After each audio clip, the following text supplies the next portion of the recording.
దేవుని పరిశుద్ధ నామంలో మీ అందరికీ వందనాలు తెలియపరుస్తున్నానండి. ఈ దినం దేవుని మాటను మనం ధ్యానం చేసుకుందాం. పరిశుద్ధ గ్రంథంలో కీర్తనలు 20వ సంకీర్తన 7వ వచనం.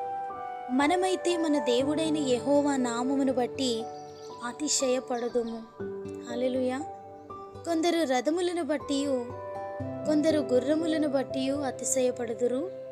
మనమైతే మన దేవుడైన యెహోవా నామాన్ని బట్టి అతిశయపడదుము అని.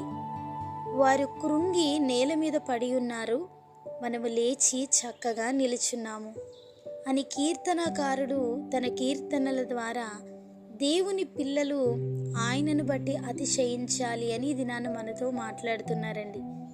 ఇర్మియా 9వ అధ్యాయము 23వ వచనములో దేవుడే సెలవిస్తున్నటువంటి మాట, జ్ఞాని తన జ్ఞానమును బట్టి, సూర్యుడు తన శౌర్యమును బట్టి అతిశయింపకూడదు.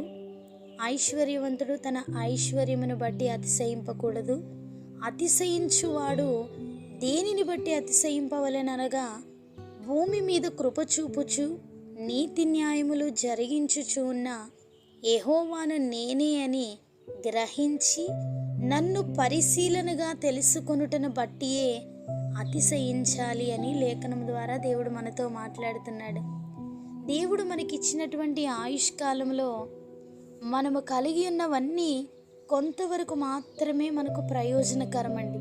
కనుక కలిగి ఉన్న అందమైన, ఐశ్వర్యమైన, ధన ఘనతలైన ప్రభువుని బట్టే పొంది ఉన్నామని మనం ఆయనను బట్టి అతిశయించాలి. వాక్యానుసారమైనటువంటి ఆలోచనలు, ప్రవర్తన మన జీవితాలను ఉన్నత స్థాయిలోనికి నడిపిస్తాయి. దేవుడు మనకిచ్చినటువంటి ప్రతి ఈవిని బట్టి మనం ప్రభువునందు అతిశయపడే వారంగా ఉండాలి.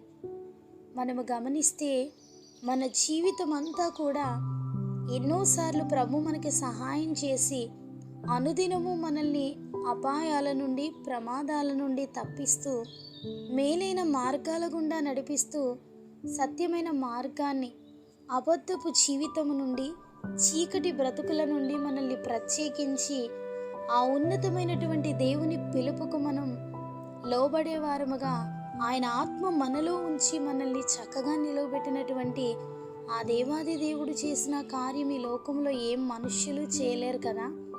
అలాంటి గొప్ప కార్యాలు, అసాధారణమైనటువంటి కార్యాలు, అద్భుత కార్యాలు దేవుడు జరిగిస్తున్నాడు అని గ్రహించుకొని ఆ జరిగించు దేవుని యందు అతిశయపడగలిగితే ఎంతో ధన్యులమండి.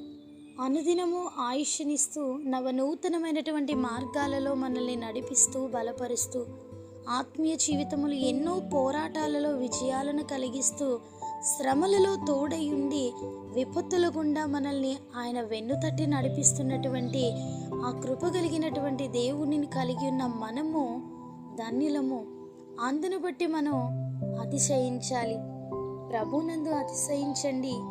ఆయన మన కొరకు సిద్ధపరిచిన ప్రతి బహుమతిని పొందుటకు మనము ప్రయాసపడాలి. లోకము దాని ఆశయు గతించిపోతుంది. దేవుని యందు నిలబడగలిగితే, ఆయనలో ఫలించగలిగితే మనము ఆయన రాకడలో ఎత్తబడతాం. ఆయన మన కొరకు సిద్ధపరిచినటువంటి ఆ పునాదులు కలిగినటువంటి పట్టణములో పాలిభాగస్థులమై జీవించుటకు వాక్యానుసారమైనటువంటి ప్రవర్తన, వాక్యానుసారమైనటువంటి దిద్దుబాటు మన జీవితాలలో జరగాలి. కనుక ఈ దినాన్ని ఈ మాటలు ఎందరైతే వింటున్నారో, మనము కలిగినటువంటి వాటిని బట్టి ఇప్పటి వరకు అతిశయించామేమో, జ్ఞానాన్ని బట్టి, తెలివిని బట్టి, అనేక విషయాల్లో మనం అతిశయం కలిగి ఉంటాం. ఈ వాక్యాన్ని బట్టి మనల్ని మనం ప్రభు దగ్గర తగ్గించుకొని, ఆయన నామాన్ని హెచ్చించుకొని, సమస్త మహిమ ఘనత నీకే అని మనం హృదయపూర్వకంగా ప్రభువుని స్తుతించగలిగితే ఆయన మన యందు ఆనందించేవాడై ఉన్నాడు. అటువంటి దేవుణ్ణి ఆనందింపచేసేటువంటి వాక్య ప్రత్యక్షత మనం కలిగి ఉండాలని ప్రభు సన్నిధిలో మొరపెడదాం. అనుదినము ఆయన వాక్యము ద్వారా, ప్రార్థన జీవితం ద్వారా బలపడాలని ఆశిద్దాం. ఆ దేవాది దేవుని యొక్క కృప మనందరికీ తోడైండి మనల్ని నడిపించునుగాక.